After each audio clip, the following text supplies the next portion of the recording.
Hi friends, welcome back to Mazhathulli creations. ഈ channel നിങ്ങൾ ആദ്യമായിട്ടാണ് കാണുന്നതെങ്കിൽ സബ്സ്ക്രൈബ് ചെയ്യാൻ മറക്കല്ലേ. വളരെ ദേഷ്യത്തോടെ മുറിയിലേക്ക് വന്ന് അവന്തിക ധനുഷിനെ വിളിക്കുകയും നടന്ന കാര്യങ്ങളൊക്കെ ധനുഷിനോട് പറയുകയും ചെയ്യുന്നു. ഞാൻ ഇല്ലാതാക്കാൻ ശ്രമിച്ച കുഞ്ഞിനെയാണ് അവളിപ്പോൾ ഇവിടേക്ക് കൂട്ടിക്കൊണ്ട് വന്നിരിക്കുന്നത്. ആതിരയുടെ കുഞ്ഞാണത് എന്ന് എല്ലാവരും അറിഞ്ഞാൽ കുഞ്ഞിനെ മാറ്റിയ കാര്യം എല്ലാവരും അറിയും, പിന്നെ അത് വലിയ പ്രശ്നമാവുകയും ചെയ്യും എന്നൊക്കെ അവന്തിക പറയുന്നു. കുഞ്ഞിന് ഇപ്പോൾ ഒരേ ഒരു അവകാശം മാത്രമേ ഉള്ളൂ, അത് ശിവരാമനാണ്. അവനെ വിളിച്ചു വരുത്തി ആ കുഞ്ഞിനെ ഏൽപ്പിച്ചതിന് ശേഷം രണ്ടിനെയും നമുക്കങ്ങ് ഇല്ലാതാക്കാം എന്ന് ധനുഷ് പറയുന്നു. ആ കുഞ്ഞ് ജീവനോടെ ഇരിക്കുന്നത് എന്തായാലും അപകടമാണ്. ശിവരാമനെ വിളിച്ചു വരുത്തിയിട്ട് കുഞ്ഞിനെയും ശിവരാമനെയും ഇല്ലാതാക്കണം. ആ കുഞ്ഞ് ജീവനോടെ ഇരിക്കുന്നിടത്തോളം കാലം നമുക്കെന്തും അതൊരു വലിയ പ്രശ്നം തന്നെയാണ്, പ്രത്യേകിച്ച് അതിനെ വളർത്തുന്നത് അർച്ചനയായിടത്തോളം കാലം. ശേഷം കാണിക്കുന്നത് അവന്തിക മാഷിനെ വിളിക്കുകയാണ്. എന്നിട്ട് സാധാ സംസാരിക്കുന്നത് പോലെ മാഷെ സുഖമാണോ എനിക്ക് ചോദിക്കുന്നു. അങ്ങനെയൊക്കെ അങ്ങ് പോകുന്നു എന്ന് മാഷും പറയുന്നു. ഞാൻ നിങ്ങളൊക്കെ ഇന്നിവിടെ പ്രതീക്ഷിച്ചിരുന്നു എന്ന് അവന്തിക ചോദിക്കുമ്പോൾ അവിടെ എന്താ വിശേഷം എന്ന് മാഷും. അല്ല, നിങ്ങൾ കാര്യങ്ങളൊന്നും അറിഞ്ഞില്ലേ എന്ന് അവന്തിക ചോദിക്കുന്നു. ഞാൻ കരുതി ഇവിടെ ഇത്രയും വലിയൊരു സംഭവം നടന്നിട്ടും നിങ്ങളെന്താ ഇങ്ങോട്ടേക്ക് വരാത്തതെന്ന്. ഇത് കേട്ട് മാഷി ടെൻഷനോട് ചോദിക്കുന്നു, എന്താ അവന്തികെ അവിടെ വീണ്ടും ആതിരയും അർച്ചനയും വഴക്ക് വല്ലതും തുടങ്ങിയോ എന്ന്. അർച്ചന അവൾ എന്ത് ചെയ്തു എന്ന് മാഷി ചോദിക്കുമ്പോൾ അവന്തിക പറയുന്നുണ്ട്, റോഡിൽ ഭിക്ഷ എടുത്ത് കൊണ്ടു നടന്ന ഏതോ ഒരു കുഞ്ഞുമായി അർച്ചന ഇവിടെ വന്ന് കയറിയിരിക്കുകയാണ്. അത് ശിവരാമൻ്റെ കുഞ്ഞാണെന്നാണ് പറയുന്നത്. അങ്ങനെ എന്തൊക്കെയോ പിച്ചും പയും പറഞ്ഞ് സ്വന്തം കുഞ്ഞാണെന്ന് പറഞ്ഞ് നടക്കുകയാണ് ഇവിടെ എന്നൊക്കെ ചോദിക്കുമ്പോൾ ഉള്ളതാണോ എന്ന് മാഷി ചോദിക്കുന്നു. അങ്ങനെ പിച്ചും പയും പറഞ്ഞ് ഞാനിതിനാ പറ്റിക്കുന്നത്, ആതിരയുടെ കുഞ്ഞു വളർന്ന ഈ വീട്ടിൽ ഏതോ ഒരു നാടോടി കുഞ്ഞു കൂടി വളരണോ മാഷേ എന്നൊക്കെ അവന്തിക ചോദിക്കുന്നു. അത് ശിവരാമൻ്റെ കുഞ്ഞല്ല എന്നുള്ള കാര്യം എനിക്ക് ഉറപ്പാണ്. ഒരു കാര്യം ചെയ്യും, മാഷും കുടുംബവും പെട്ടെന്ന് തന്നെ ഇവിടേക്ക് വന്നിട്ട് അർച്ചനെ പറഞ്ഞ് മനസ്സിലാക്കി ആ ഭിക്ഷക്കാരുടെ കയ്യിൽ തന്നെ ആ കുഞ്ഞിനെ കൊണ്ടുചെന്നാക്കുക. പിന്നെ ഞാനൊരു കാര്യം പറഞ്ഞേക്കാം, അനാഥ കുഞ്ഞാണെങ്കിലും എല്ലാവരുടെയും മനസ്സിൽ ആ കുഞ്ഞ് ഒരു വലിയ സ്ഥാനത്തേക്ക് വന്നുകൊണ്ടിരിക്കുകയാണ്. ആ കുഞ്ഞിനെ ഇപ്പോൾ തന്നെ ഇവിടെ നിന്ന് കൊണ്ടുപോയില്ല എന്നുണ്ടെങ്കിൽ ആതിരയുടെ കുഞ്ഞിന് ഈ വീട്ടിൽ ഒരു വിലയും ഉണ്ടാകില്ല, പറഞ്ഞേക്കാം. അതുകൊണ്ട് വേഗം ഇവിടേക്ക് വന്നിട്ട് അതിനെ ആ ഭിക്ഷക്കാരുടെ കയ്യിൽ തന്നെ തിരിച്ചേൽപ്പിക്കാൻ നോക്ക് എന്നും അവന്തിക പറയുന്നു. എന്നിട്ട് വലിയ സന്തോഷത്തോടെ അവന്തിക ഫോണും വെച്ചു.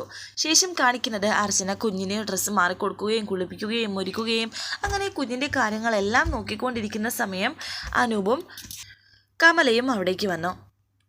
അർച്ചനയുടെ മുന്നിലേക്ക് വന്ന് നിൽക്കുകയാണ് അവർ. കമല അർച്ചനയോട് പറയുന്നുണ്ട്, എവിടെന്നാ ഈ കുഞ്ഞ്, ആരുടെ കുഞ്ഞ്, എവിടെന്നായാലും ശരി കുഞ്ഞിനെ അനൂപിൻ്റെ കയ്യിലേക്ക് കൊടുക്കുമെന്ന് പറയുമ്പോൾ ടെൻഷനോട് നിൽക്കുകയാണ് അർച്ചന. എടി, നിന്നോടല്ലേ പറഞ്ഞത് കുഞ്ഞിനെ അനൂപിൻ്റെ കയ്യിലേക്ക് കൊടുക്കാൻ. അങ്ങനെ ഇപ്പോൾ അനൂപ് കുഞ്ഞിനെ വാങ്ങാനായി അർച്ചനയുടെ അരികിലേക്ക് വന്നു. അനൂപേട്ട, ഞാൻ പറയുന്നതൊന്നും കേൾക്ക്, ഞാൻ എല്ലാം പറയാം എന്നൊക്കെ അർച്ചന ടെൻഷനോടെ പറയുമ്പോൾ കമല പറയുന്നുണ്ട്, നീ ഒന്നും പറയണ്ട, കുഞ്ഞിനെ അനൂപിൻ്റെ കയ്യിൽ കൊടുക്കുക. എന്നാൽ അനൂപ് കുഞ്ഞിനെ കയ്യിൽ വാങ്ങിച്ചിട്ട് ഒരു ചുംബനം കൊടുക്കുകയാണ്. അവർ പുഞ്ചിരിയോടെ നിൽക്കുകയും ചെയ്യുന്നു. അപ്പോഴാണ് അർച്ചനയ്ക്ക് സമാധാനമായത്. അമ്മ പറയുന്ന കേട്ട് നിനക്ക് നീ പേടിച്ചു പോയോ എന്ന് അനൂപ് ചോദിക്കുന്നു. ഇങ്ങനൊരു കാര്യം നടന്നിട്ട് ഞങ്ങളെ ഒന്ന് വിളിച്ചു പോലും പറയാത്തതുകൊണ്ട് നിന്നെ വെറുതെ ഒന്ന് പേടിപ്പിച്ചെന്നേ ഉള്ളൂ എന്നൊക്കെ കമല പറയുന്നു. ഇത് കേട്ട് അർച്ചന പറയുന്നു, അല്ലമ്മേ, നിങ്ങളിനി എന്ത് പറയുമെന്ന് അറിയാതെ. ഇത് കേട്ട് അനൂപ് പറയുന്നു, എന്ത് പറയാനാ, അല്ലെങ്കിൽ തന്നെ നീയും സച്ചിക്കും കുഴപ്പമില്ലാത്ത കാര്യത്തിന് ഞങ്ങളിനി എന്ത് പറയാനാ. അത് മാത്രമല്ല, ആരുമില്ലാത്ത ഈ കുഞ്ഞിന് ഒരു അമ്മയെ കിട്ടുകയും ചെയ്യും, നിനക്കൊരു കുഞ്ഞിനെയും കിട്ടുകയും ചെയ്യുമല്ലോ. നിന്റെ പ്രാർത്ഥന ഈശ്വരൻ കേട്ടുമോളെ എന്നൊക്കെ കമലയും പറയുന്നു. നീ ഈ കുഞ്ഞിൻ്റെ പെറ്റമ്മയല്ല വളർത്തമ്മയല്ല, പെറ്റമ്മ തന്നെ ആവുമെന്ന് ഞങ്ങൾക്ക് ഉറപ്പുണ്ടെന്നും കമല പറയുന്നു. ഈ കുഞ്ഞ് നിൻ്റെ സ്വന്തമാണ്, നിനക്ക് എടുക്കുകയോ കുളിപ്പിക്കുകയോ താരാട്ട് പാടുകയോ ഒക്കെ ചെയ്യാം, എടുക്കരുതെന്നും കുളിപ്പിക്കരുതെന്നും ആരും പറയാനും വരത്തില്ല. ശേഷം കാണിക്കുന്നത് അർച്ചന ആതിരയുടെ അരികിലേക്ക് കുഞ്ഞിനെ കൊണ്ടുവന്നിട്ട് പറയുന്നുണ്ട്, നീ കുഞ്ഞിനെ കുറച്ച് പാല് കൊടുക്കാൻ. അങ്ങനെ ശീലിപ്പിക്കണോ ചേച്ചി, കുപ്പിപ്പാൽ കൊടുത്താൽ പോരെ എന്ന് ആതിര പറയുമ്പോൾ അർച്ചന പറയുന്നുണ്ട്, ഞാൻ കൊടുത്തു നോക്കി, പക്ഷേ കുടിക്കുന്നില്ല. രണ്ടുപേരും ഒരേ ദിവസമല്ലായിരുന്നു ജനിച്ചത്, അതുകൊണ്ട് തന്നെ മറ്റു പ്രശ്നങ്ങൾ ഉണ്ടാകത്തുമില്ല. അതുമാത്രമല്ല, അത് കേട്ട് ആതിര പറയുന്നു, എന്തെല്ലാം പ്രതിസന്ധികൾ തരണം ചെയ്താണ് ഇത് കുഞ്ഞ് ചേച്ചിയുടെ കയ്യിലെത്തിയിരിക്കുന്നത്. ഇപ്പോൾ കുഞ്ഞിൻ്റെ അമ്മയുടെ കയ്യിലിരിക്കുന്നതിനേക്കാൾ സുരക്ഷിതമായിട്ടാണ് ചേച്ചിയുടെ കയ്യിലിരിക്കുന്നത് എന്നൊക്കെ ആതിര പറയുന്നുണ്ട്. എന്നിട്ട് ആതിരയുടെ കയ്യിലിരിക്കുന്ന കുഞ്ഞിനെ തൊട്ടിലേക്ക് കിടത്തുകയും അർച്ചനയുടെ കുഞ്ഞിനെ വാങ്ങിക്കുകയും ചെയ്യുന്നു. സ്വന്തം കുഞ്ഞിന് ആതിര മുലയൂട്ടുകയാണിപ്പോൾ. അവന്തിക ഇത് ശ്രദ്ധിക്കുന്നുണ്ടായിരുന്നു. അവന്തിക വിചാരിക്കുന്നു, ഒരിക്കലും ഞാൻ കാണണമെന്ന് ആഗ്രഹിച്ച കാര്യമല്ല ഇത്. അവസാനം നെല്ലിശ്ശേരിയിലെ അവകാശികൾ അവരവരുടെ കയ്യിൽ തന്നെ വന്ന് പെട്ടിരിക്കുകയാണല്ലോ. കൊണ്ട് കളഞ്ഞിട്ട് മുലപ്പാൽ തേടി ഇവിടേക്ക് വന്ന് പെട്ടിരിക്കുന്നു. അധികം വെച്ച് പൊറിപ്പിക്കില്ല ഈ അവന്തിക. കുഞ്ഞിന് പാല് കൊടുത്തിട്ട് അർച്ചനയുടെ കയ്യിലേക്ക് ആതിര കൊടുക്കുന്നുണ്ട് കുഞ്ഞിനെ. എന്നിട്ട് ചോദിക്കുന്നു, ഈ കുഞ്ഞിനെ വളർത്താനാണോ ചേച്ചിയുടെ തീരുമാനം, അതോ എല്ലാവരുടെ മുന്നിൽ ഒരു ആവേശത്തിന് പറഞ്ഞതാണോ എന്ന്. ഇത് കേട്ട് അർച്ചന പറയുന്നു, അല്ല, എൻ്റെയും സച്ചിയേട്ടൻ്റെ കുഞ്ഞായിട്ട് കുഞ്ഞിനെ വളർത്തുക തന്നെ ചെയ്യും ഞങ്ങൾ. എനിക്കൊരു കുഞ്ഞില്ല. ഈ കുഞ്ഞിനാണെങ്കിൽ അമ്മയും ഞാനും ഈ കുഞ്ഞും തമ്മിൽ നേരത്തെ ഒരു ആത്മബന്ധം തോന്നിയിരുന്നു. കുഞ്ഞിന് എന്താ പേരിടുന്നത് എന്ന് ആതിര ചോദിക്കുമ്പോൾ അർച്ചന പറയുന്നുണ്ട്, മുന്നേ ശിവേട്ടനും ചേച്ചിയും പേരിട്ടതെന്നും എനിക്കറിയില്ല, പക്ഷേ ഇനി കുഞ്ഞിന് പേരിടണമെന്ന് പറയുന്നു. എൻ്റെ കുഞ്ഞിൻ്റെ പേര് മാലു എന്നല്ലേ, അപ്പോൾ ഈ കുഞ്ഞിനെ നമുക്ക് മാളു എന്ന് വിളിക്കാം. എന്താ, ഞാൻ പേരിട്ടുകൊണ്ട് ചേച്ചിക്ക് കുഴപ്പമൊന്നുമില്ലല്ലോ എന്നും ആതിര ചോദിക്കുമ്പോൾ അർച്ചന പറയുന്നു, ഒരു കുഴപ്പമില്ല, നമുക്ക് കുഞ്ഞിനെ മാളു എന്ന് വിളിക്കാം. അങ്ങനെ അർച്ചന കുഞ്ഞിനെ ഉറക്കാനായി പോകുന്നു. ഈ സമയം സന്ദീപ് അവിടേക്ക് വരികയും സന്ദീപ് അർച്ചനയുടെ സന്തോഷം കണ്ട് ചോദിക്കുകയും ചെയ്യുന്നുണ്ട് ആതിരയോട് ഇങ്ങനെ, ഇന്ന് ചേച്ചി ഏട്ടത്തി വലിയ സന്തോഷത്തിലാണല്ലോ പോയതെന്ന്.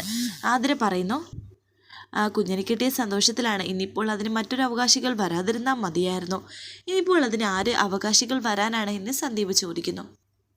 അവന്തിക ഹോളിലിരിക്കുകയായിരുന്നു. അവിടേക്ക് നന്ദൻ കയറി വരുന്നുണ്ട്. നന്ദൻ്റെ കയ്യിൽ കുറച്ച് ബിഗ് ഷോപ്പറൊക്കെ ഉണ്ട്. നന്ദേട്ട എവിടേക്ക് പോവാണ് എന്നൊക്കെ ചോദിക്കുമ്പോൾ മുകളിലേക്ക് പോവുകയാണെന്ന് പറയുന്നു. അതെന്താ മുകളിലേക്ക് പോകുന്നത്, നമ്മുടെ മുറി താഴെയല്ലേ എന്ന് അവന്തിക ചോദിക്കുമ്പോൾ അതെന്താ മുകളിലത്തെ മുറി ഈ വീടിൻ്റെ ഭാഗമല്ലേ എന്ന് ചോദിക്കുന്നു. ഇതെന്താ കയ്യിലെന്ന് ചോദിക്കുമ്പോൾ സച്ചിയുടെ കുഞ്ഞിന് ഞാൻ കുറച്ച് സാധനങ്ങളൊക്കെ വാങ്ങിയതാണെന്ന് പറയുന്നുണ്ട്. സച്ചിയുടെ കുഞ്ഞോ എന്ന് പുച്ഛത്തോടെ ചോദിക്കുകയാണ് അവന്തിക. ഇത് ഇപ്പോൾ സച്ചി വളർത്തുന്നത് കൊണ്ട് സച്ചിയുടെ കുഞ്ഞ് തന്നെയാണെന്ന് പറയുമ്പോൾ അവന്തിക പറയുന്നു, അതെങ്ങനെ ശരിയാവും, അവർക്കൊരു കുഞ്ഞുണ്ടാകില്ലെന്നല്ലേ പറഞ്ഞത്. ഡോക്ടർ സീലടിച്ച് കൊടുത്ത ആ പേപ്പറിലും അർച്ചന ഒരു അമ്മയാകില്ല എന്നുണ്ട്. പിന്നെ എങ്ങനെയാ ഇതൊക്കെ എനിക്കിങ്ങനെ അവന്തിക കുത്തി സംസാരിക്കുന്നുണ്ട്. ഇത് കേട്ടിട്ട് നന്ദന് ദേഷ്യം വരുന്നു. ശിവരാമൻ്റെ കുഞ്ഞായാലും കറവക്കാരൻ ഗോപാലൻ്റെ കുഞ്ഞായാലും ഇതൊന്നും ഇവിടെ അംഗീകരിക്കാൻ സാധിക്കില്ല. അവളെ അപ്പോൾ തന്നെ അവിടെ നിന്ന് അടിച്ചിറക്കിയായിരുന്നു വേണ്ടത്. നന്ദൻ ചോദിക്കുന്നു, നിന്റെ പ്രശ്നം എന്താ, ആ കുഞ്ഞ് ശിവരാമൻ്റെ ആയാലും മറ്റേതെങ്കിലും കറവക്കാരൻ്റെ ആയാലും നിനക്ക് പ്രശ്നം ഉണ്ടാക്കേണ്ട കാര്യമില്ല. സച്ചിയും അർച്ചനയും ആ കുഞ്ഞിനെ സ്വന്തം മകളായി വളർത്താൻ തുടങ്ങുമ്പോൾ നീ അതിൻ്റെ വല്യമ്മയും ഞാൻ അതിൻ്റെ വല്യച്ഛനുമാണ്, അല്ലാതെ വേറെ പ്രശ്നമൊന്നും ഇവിടെ ആർക്കും തോന്നേണ്ട കാര്യമില്ല.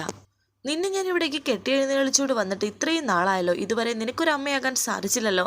ഉണ്ടായ ഒരു കുഞ്ഞിനെ നീ കൊണ്ടുപോയി കളഞ്ഞു.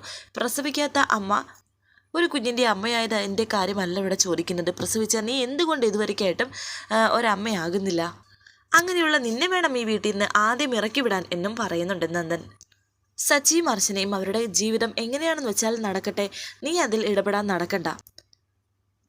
ശേഷം കാണിക്കുന്നത് അർച്ചന കുഞ്ഞിനെ ഹാളിൽ എടുത്തുകൊണ്ട് ഇങ്ങനെ നടക്കുകയായിരുന്നു. ആ സമയത്താണ് അനഘ അവിടേക്ക് വന്ന് കുഞ്ഞിനെ ഇങ്ങനെ സ്നേഹത്തോടെ എടുക്കുന്നതും കൊഞ്ചിക്കുന്നതുമൊക്കെ.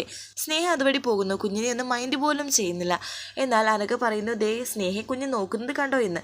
ഇത് കേട്ട് സ്നേഹ പറയുന്നു, എടി നിനക്ക് നാണമില്ല ഇങ്ങനെ ശിവരാമൻ്റെ കുഞ്ഞിനെ എടുത്തുകൊണ്ട് നടക്കാൻ, എന്നാലും അയാളുടെ സ്വഭാവം ഇത് കാണിക്കാതിരിക്കില്ലെന്നൊക്കെ പറയുമ്പോൾ ഇത് കേട്ടുകൊണ്ട് സേതുമാധവൻ വരുന്നു. എൻ്റെ സ്നേഹ, ഇത് ഒരു പൊടി കുഞ്ഞിനോടാണ് ഇങ്ങനെയൊക്കെ സംസാരിക്കുന്നത് എനിക്ക് അർച്ചന ചോദിക്കുമ്പോൾ സ്നേഹ പറയുന്നു, എനിക്ക് ഇങ്ങനെയൊക്കെ സംസാരിക്കാനേ അറിയാവൂ. ഈ വീട്ടിൽ താമസിക്കുമ്പോൾ ഇതൊക്കെ കേൾക്കേണ്ടി വരും. ദേഷ്യത്തോടെ ഇത് കേട്ട് സേതു അവിടേക്ക് വന്നു. ഇവിടേക്ക് അർച്ചനയുടെ മകളായിട്ടൊരു കുഞ്ഞു വന്നതിൻ്റെ സന്തോഷത്തിലാണ് എല്ലാവരും. നീ അർച്ചനയോടുള്ള ദേഷ്യം ഈ കുഞ്ഞിനോട് കാണിക്കണമെന്ന് സേതു പറയുമ്പോൾ സ്നേഹ പറയുന്നു, എനിക്ക് ഇതിനെ ഈ വീട്ടിലെ കുഞ്ഞായി കാണാൻ സാധിക്കില്ല, അതേ ഞാൻ പറഞ്ഞോളൂ. ഈ കുഞ്ഞിൻ്റെ മുഖത്ത് നോക്കി നിനക്ക് എങ്ങനെയൊക്കെ സംസാരിക്കാൻ കഴിയുന്നത്? നാളെ നിനക്കും കല്യാണം കഴിയും, കുഞ്ഞുങ്ങളൊക്കെ ഉണ്ടാവും. അപ്പോഴും നിൻ്റെ കുഞ്ഞിൻ്റെ മുഖത്ത് നോക്കി ആരെങ്കിലും ഇങ്ങനെ പറഞ്ഞാൽ നിനക്ക് വിഷമം ഉണ്ടാകില്ല എന്ന് ചോദിക്കുമ്പോൾ സ്നേഹം പറയുന്നു, എൻ്റെ കുഞ്ഞിൻ്റെ കാര്യം നോക്കാൻ എനിക്കറിയാമെന്ന്. ഇത് കേട്ട് സ്നേഹ പറയുന്നു, നീ പറഞ്ഞത് ശരിയാണ്, ഞാൻ പ്രസവിച്ചിട്ടില്ല, അമ്മയായിട്ടില്ല, എനിക്ക് ഉപേക്ഷിക്കപ്പെട്ട നിലയിൽ കിട്ടിയതാണ് ഈ കുഞ്ഞിനെ.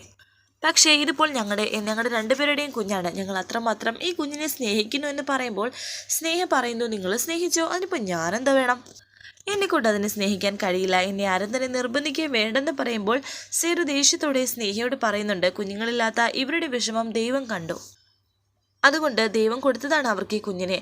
അവർ സ്വന്തം മകളായിട്ട് തന്നെയാണ് അതിനെ വളർത്തുന്നത്. അതിനിടയിൽ അവരെ കുത്തുവാക്കുകൾ പറഞ്ഞ് വേദനിപ്പിക്കരുത്. ഈ വീട്ടിലെ ഡ്രൈവറായിട്ടുള്ള ഒരാളുടെ കുഞ്ഞിനെ സച്ചിയുടെ കുഞ്ഞായിട്ട് കാണാൻ എനിക്ക് സാധിക്കില്ലെന്ന് സ്നേഹ പറയുമ്പോൾ സേതു പറയുന്നുണ്ട്, നീ ഈ കുഞ്ഞിനെ സ്നേഹിക്കുന്നില്ലെങ്കിൽ വേണ്ട, അതിനെ കുത്തുവാക്കുകൾ കൊണ്ട് മുറിവേൽപ്പിക്കരുത്. അനഘയുടെ കയ്യിൽ നിൽക്കുന്ന കുഞ്ഞിനെ വാങ്ങിക്കുകയാണ് സേതു. എന്നിട്ട് ആ കുഞ്ഞിനൊരു ചുംബനം കൊടുക്കുന്നു. ദേഷ്യത്തോടെ സ്നേഹ പോകാൻ തുടങ്ങിയപ്പോൾ സച്ചി അവിടേക്ക് കുറേ സാധനങ്ങളുമായി വന്ന ദേഷ്യത്തോടെ സച്ചി സ്നേഹയെ നോക്കിയിട്ട് പറയുന്നു, കൂടെ പിറന്നത് കൊണ്ട് ആരും സഹോദരങ്ങളാകുന്നില്ല, പക്ഷേ കർമ്മങ്ങൾ കൊണ്ട് മക്കളെയും കിട്ടും.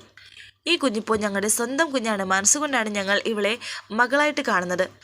നീ ഞങ്ങളുടെ കുഞ്ഞിനെ സ്നേഹിക്കണമെന്നോ അംഗീകരിക്കണമെന്നോ ഞങ്ങൾക്ക് യാതൊരു നിർബന്ധവുമില്ല. പക്ഷേ ഇനി ഇതിൻ്റെ പേരിൽ അർച്ചനെ കുത്തി നോവിക്കാൻ ശ്രമിക്കരുത്. ശ്രമിച്ചാൽ നീ എൻ്റെ അനുജത്തിയാണെന്നുള്ള കാര്യം ഞാനങ്ങ് മറക്കും. എന്നിട്ട് പറയുന്നു, നീ എങ്ങനെയാണ് ഞങ്ങളുടെ അമ്മയുടെ വയറ്റിൽ വന്ന് പിറന്നത്? സേതു ഇതെല്ലാം കേട്ട് സ്നേഹയോട് പറയുന്നു, ഇനി മേലിൽ നിന്റെ നാവിന്ന് ഇത്തരം വർത്തമാനങ്ങൾ വന്നാൽ ഇവനായിരിക്കില്ല, ഞാനായിരിക്കും നിന്റെ കാരണം അടിച്ചു പൊട്ടിക്കുന്നത്. വരാനിരിക്കുന്ന പുതുപുത്തൻ എപ്പിസോഡുമായി വീണ്ടും കാണാം. Thank you for watching. Please subscribe, like, share my channel.